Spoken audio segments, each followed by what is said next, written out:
So they'll be calling you a radical. It's been 10 long years since we had any winter here in Utah at all. We got one going on. So we all saw what happened last night to Damar Hamlin. You know, I have a hook there. I know TJ.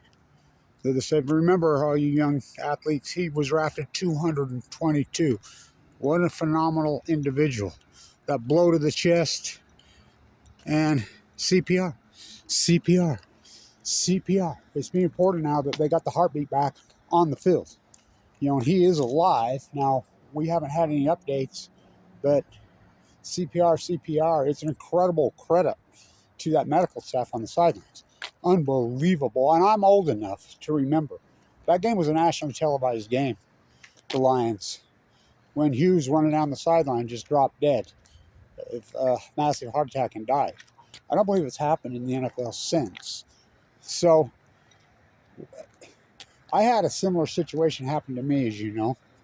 If you're going to just to give you an update, I've been very, very sick, really sick over the last week. But this ties in emergency rooms, healthcare in the United States. You know, he had medical staff there on site.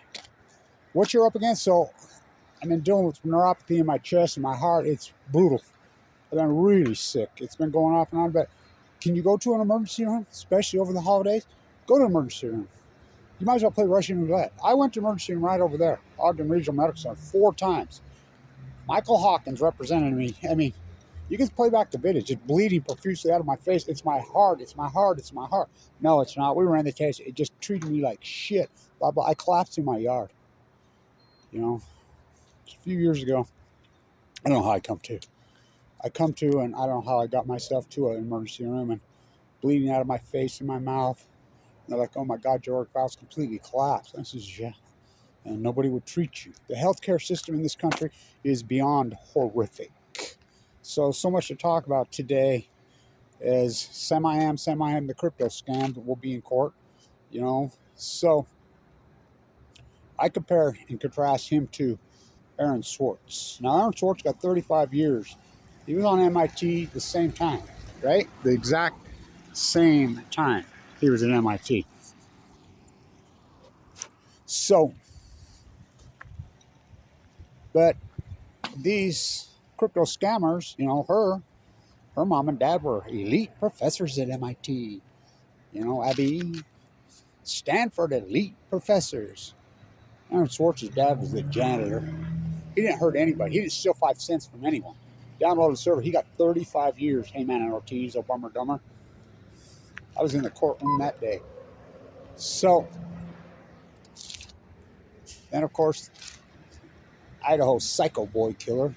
That should have been solved in 48 hours. So, right here in Riverdale. So, get this. And this is my point, and I've said it for years. You know I have. As the police brutality thing was really started here. And then I'll talk about Donovan Mitchell on the death of Danielle Willard. So, right here the other night, my point, not hands up, cams up. You make sure you have at least one video device in your vehicle at all times. You think this had even been reported if he didn't video and put it on YouTube?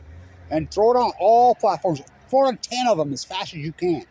So this cop, Salt Lake City cop, rear ends a guy right here in Ogden, Utah. It's under investigation by the Riverdale Police Department. Oh boy. So he gets out to look at the damage. So he talks to the guy. The guy's wasted. It's a Salt Lake City cop. He get between the cars. The guy punches it and pins him between the cars. Thank God his girlfriend was with him. She's like, oh my God, oh my God. And she jumps out. She's just screaming at the cop. Back up. Won't. So she got back in, pulled out a hair for it. He did it again. I don't know. He didn't kill this guy. Again, this is a cop. You think it'll ever be reported? Now, if you did that, tried to smash 2 people in a freak thing, there's a video that you think you just, was he arrested? I don't know. I mean, probably, I don't think he was booked. Administrative leave, you know, they probably give him a freaking golden, they'll probably make him chief of police here. So, Donovan Mitchell, and if you don't believe me, you go ask Donovan. Go talk to him. He put up 71 last night. As you know, I was the first time he came to Utah. I'm coming from Italy. I'm in the New York City airport, and I'm a college basketball guy. If you haven't noticed, I have been for years. Well, I'm a high school basketball guy too, and I spent so much of my life in those days, hands up, can't breathe, in New York. So I'm at the airport waiting, and I walk at this dude, and I'm like, what the fuck's a dude like you flying to Salt Lake? He says, I got drafted by the Jazz. I'm like, really? Who are you? And he says, Donovan Mitchell.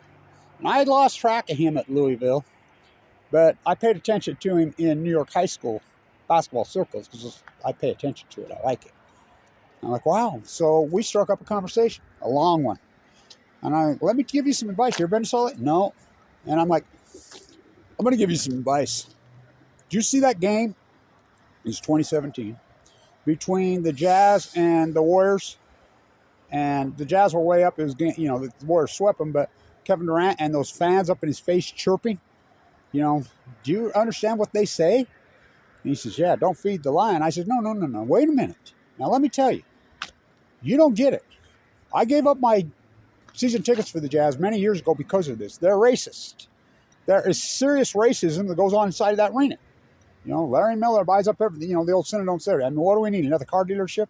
I'm here to tell you, I don't think you're going to be ready for this. You just remember I told you this, and we had a long conversation. And if you don't believe me, you go ask him.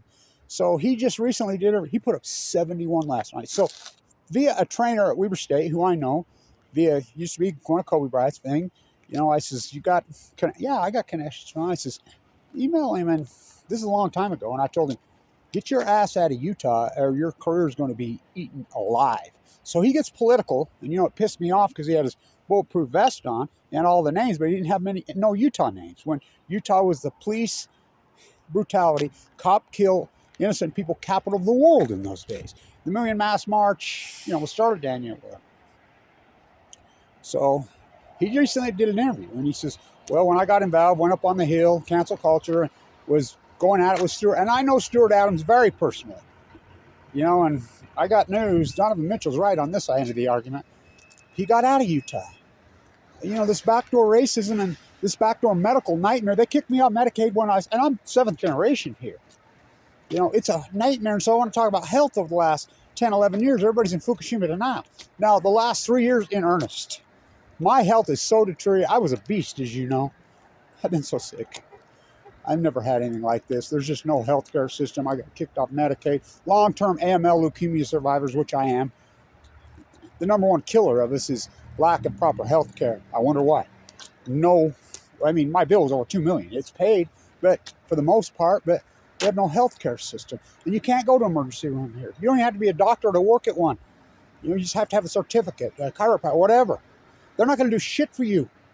I mean, it's Russian roulette. So that should be a wake-up call last night, what happened to him, that blow and CPR.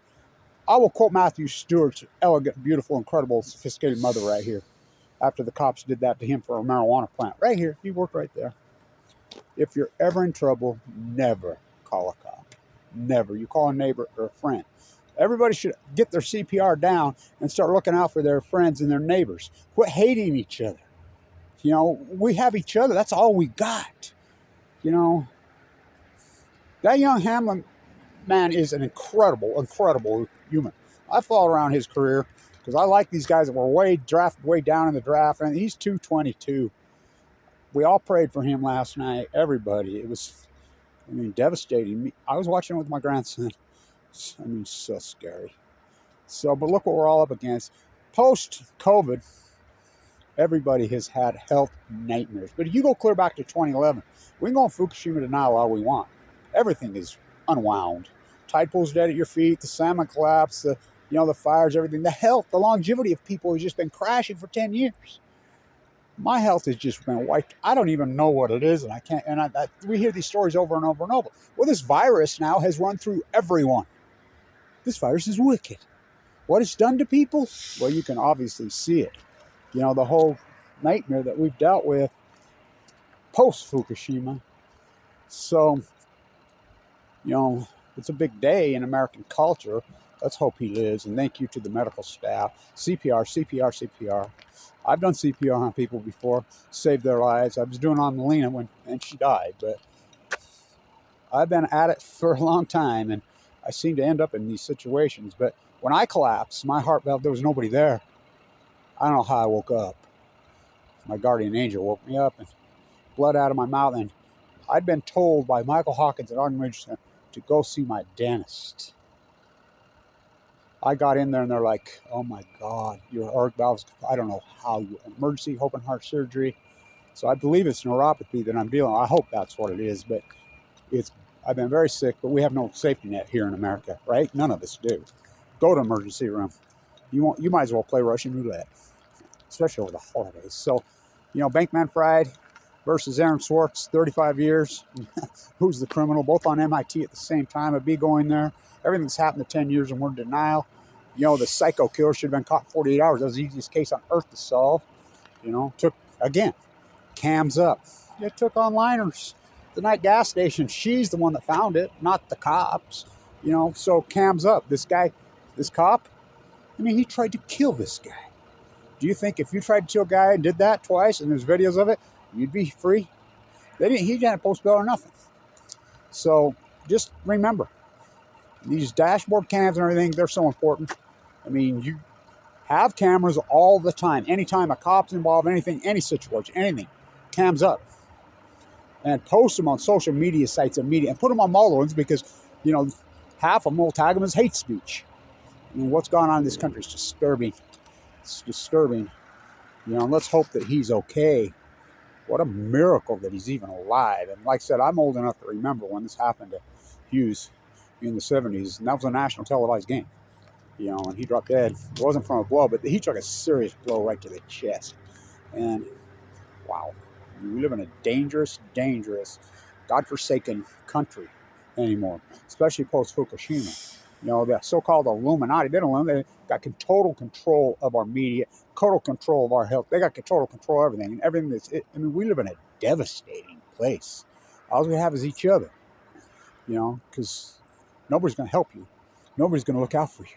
The police sure the fuck ain't, and doctors in an emergency room, again, might as well commit Russian roulette.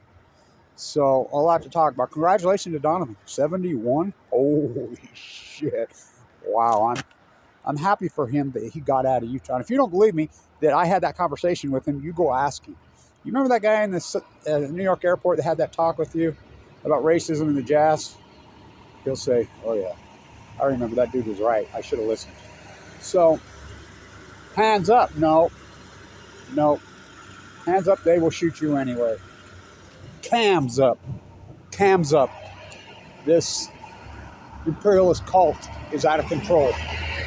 And you got nobody. And I want to say this also. George Santos is being sworn in right now. He's one of the greatest derelict lying criminals in history. A 7th grade investigative journalist in 5 minutes. This is a guy running for Congress in Long Island with an opponent, with mass media everywhere. 7th grade could expose him on at least one. There's dozens and dozens. He's a psycho, completely pathological, psychotic, criminal freak. And just think this. Just play this in your mind. The United States Congress is going to seat him today. He's going to be sworn in. How is that even fucking possible? Well, the FBI is going to help you like they did in Moscow, Idaho, when the kid was right there. It was like the most easy solvable case on it. Should have been solved 48 hours. So just remember, when you think there's a media, he's going to be sworn in today. So I'm going to get in to maybe see my doctor tomorrow. It looks like it, but we're all up against it. Look how sick we've all been. Everybody. It blows my mind. And you know what a beast I am, and I do everything right.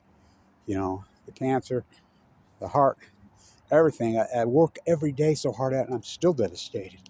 And we have no health care. We have no system. We have shit in this shithole. We have nothing. And again, he had medical staff on the sidelines, and they saved his life, and let's hope that he comes through. We're all praying for him. We have each other. That's all we have. Police are not going to do anything for you. Nobody's going to. Hospitals? Emergency rooms?